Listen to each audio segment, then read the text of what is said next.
Hello, everybody. Welcome. My name is Andres Gonzalez, and I am a short 2 weeks away from completing the Master's in Social Work program at Cal State East Bay. Today, I have the privilege of sharing with you more about my project titled Utilizing Reflexivity, Strategic Self-Disclosure and Insider Perspective in Qualitative Research with Transgender and Non-Binary People. Using a reflexive approach, my project seeks to understand what are the benefits of insider perspective and strategic self-disclosure when researcher and participants share identities and/or experiences, in this case, the experience of seeking gender-affirming healthcare as a transgender and non-binary person. So firstly, what is reflexivity? So reflexivity is the process of examining oneself as a researcher within the research project. This process of reflection also involves examining one's relationship to the respondent and how the relationship dynamics affect responses to questions. In the 1980s, there was a shift in literature that began to really explore through a reflexive approach the implications of insider perspective. One of the major benefits of insider perspective is the increased trust and rapport achieved through a shared identity. And over the last several decades, scholars have also been exploring the use of strategic self-disclosure in qualitative research. Self-disclosure in the research process can redistribute power relations inherent within an interview interaction, and especially when research being conducted relates to sensitive topics of social identity. So in my literature review, it was very clear to me that scholars have been utilizing a reflexive approach to understand the effects of strategic self-disclosure and insider perspective for many, many years across many populations. However, what I notice missing is literature that speaks to specifically understand what occurs when transgender and non-binary scholars share identities and experiences unique to the transgender and non-binary people being researched. This is why I do believe my project holds importance in the future of the field.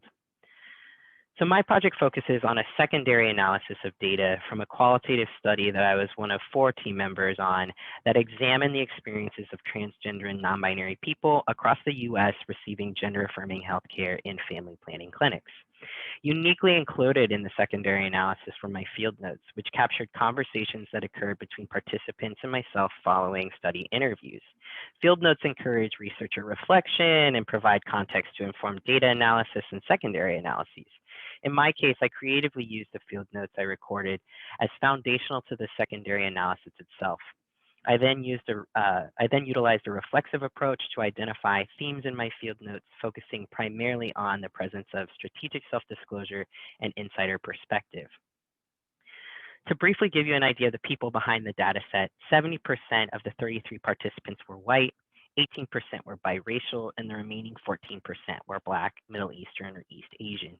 16 participants were transgender men, 13 were transgender women, and 4 identified as non-binary. And to have participated in our study, all participants had to be over the age of 18, identify as transgender and non-binary, and have received gender-affirming healthcare at a family planning clinic in the last year.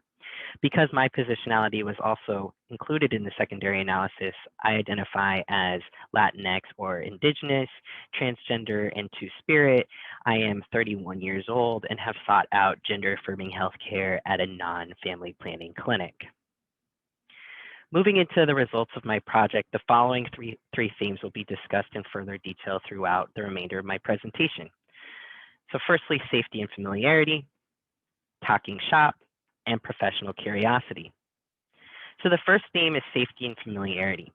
Though it is critical to avoid collapsing into a single phenomenon, the experiences of all transgender people or non-binary people, there are many ways that we share similar experiences as well. One participant reported, "It was my first time speaking with a transgender man, and you sharing your gender early in the interview definitely created a sense of safety for me as a transgender woman. I like that we can talk about being trans while also being aware we likely came from very different upbringings on completely different sides of the country. Though the participant and I identified on opposite ends of the spectrum, sharing a transgender identity inherently created familiarity and a sense of safety for her during the interview process." The next theme that emerged was this idea of talking shop. And what I mean by that is following several interviews, conversation regarding the intricacies of receiving hormone treatment occurred between participants and I. In one conversation, a participant shared reasons for choosing to use intramuscular versus subcutaneously injected testosterone. And even more uniquely, we related on following a particular YouTube channel that was helpful in educating us both on how to self-administer injectable hormone treatment. This is an example that really highlights the depth of insider perspective that can occur when participant and researcher share experiences unique to their identity. In this case, the experience of receiving hormone treatment as transgender men. And lastly, my professional trajectory as a qualitative researcher was of particular curiosity to participants. Following one interview, a participant expressed a personal interest in wanting to pursue a career in research and asked me questions about my research background and what I studied in undergraduate and graduate school. Another participant was intrigued by my positionality within the field of qualitative research, stating, "I've never met a trans person doing research within the trans community." To me, these examples demonstrate further alliance building between the participants and myself, and perhaps even inspired participants to explore academic and or career opportunities trans and non-binary people are vastly underrepresented in. My hope is that this reflexive analysis begins a dialogue surrounding the potential benefits of insider perspective and strategic self-disclosure when conducting research involving transgender and non-binary individuals.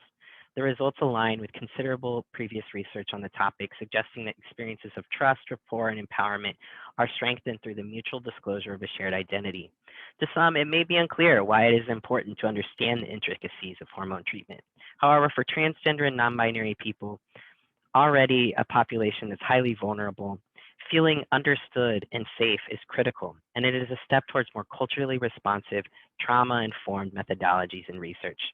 Centering the experiences of socially marginalized people and building deliberately diverse research teams is of priority. The core findings of the secondary analysis are limited by reflexivity and cannot be generalized. It is my recommendation, though, that future research should explore in greater focus the strengths of strategic self-disclosure and insider perspective in research involving the trans and non-binary community. And it is also my hope that we continue training and building research teams that reflect the communities we are researching. Representation on all sides of the literature is not only central to the quality of the research itself, but to inspiring future generations of scholars like myself. And so I want to thank our participants for their time, honesty, and willingness. Thanks to my faculty mentor, Dr. Natalie Ingram, and my fellow peer researchers, Aaron, Lindsay, and Israel. Thanks to CSU East Bay and the Center for Student Research for the exceptional guidance and professional development I have received over the last 2 years as a junior scholar. And finally, thank you to CSU Pomona for hosting this year's competition, to the judges, and to my fellow competitors for your labor and your work in your respective fields. Thank you so much.